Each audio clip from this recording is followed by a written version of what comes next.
Good afternoon, preppers. Welcome to Goshen Prepping.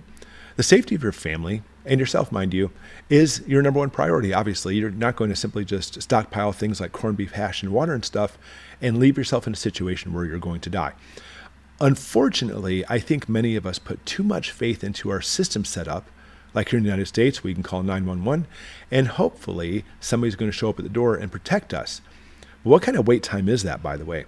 We live way out in the country, and I know if I actually called 911, it's going to be at least 10, 15 minutes, probably far longer than that. And you need to be able to protect yourself. Look at this article. There was a shooting spree a few days ago. A Texas family called the police 5 times before the shooting spree even started that killed 5 in the family. This just breaks your heart.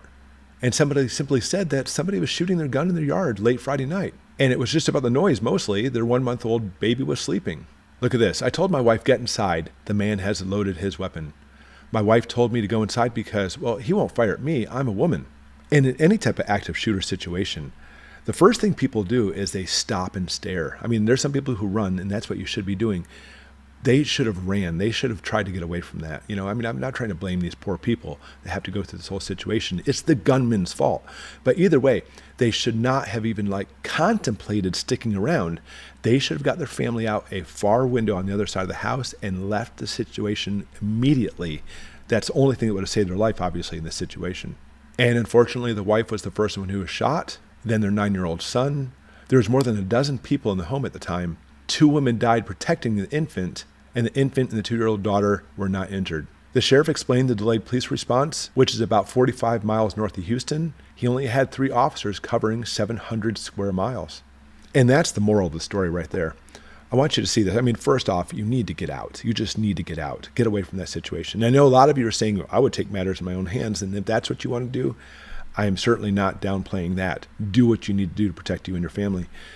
But beside all that, what I really want to talk about is this situation where we have 3 officers covering 700 square miles.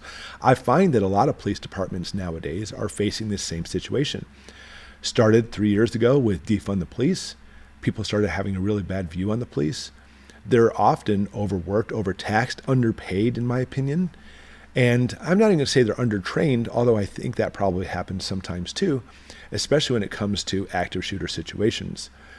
And then lastly, they're blamed as the boogeyman who basically is always out to try to take away our rights and everything else. I find that by far the majority of police officers, especially small town police officers, are our neighbors. They're our friends and family. But beside all that, here's the situation. We are in a completely different world now than we were just 3 years ago. And 3 years ago, I still would not have said put your hands into a situation where you can relax and let the police take care of it. But by now, this situation we're in now is catastrophically worse. We're seeing people who want to be police officers grow up to be a police officer. They're not even thinking about doing that anymore because of the problems basically going with the departments and everything. Ultimately, long story short, you need to prepare for these situations. You need to prepare for an active shooter. You need to prepare for somebody simply just coming to your door, which I've mentioned many times before. Somebody knocks on your door. You don't open your door ever. But you need to be able to protect yourself. It's something I'm actually looking at in this channel. I always have to be careful of this because of YouTube, but I am going to start putting out some videos about different types of weapons and firearms. I don't know if it's going to end well or not because YouTube likes to trash these things, but I'm going to try to abide by the rules. Of course, I will abide by them and make it so obviously my channel won't get flagged because we're in perilous times. We're only seeing the economy growing worse. We're only seeing more and more violence, more and more problems around the home, more and more domestic violence even taking place. But the whole country has gone from helping each other out as far as neighbors go, saying hi to people on the street, to now you keep your head down, don't make eye contact, and people don't even want to actually have the situation where they're always watching around them to see what's happening. You need to be able to take care of yourself. You need to be able to protect yourself and your loved ones.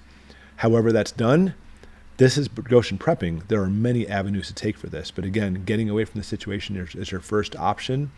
Secondly is taking the action for yourself. And again, got to be careful with YouTube as far as saying that goes. Anyway, I fear for our children. I fear for the way things are. But the only way to be able to take care of the situation is to take care of the situation and prep so we don't live in fear. Thank you for watching.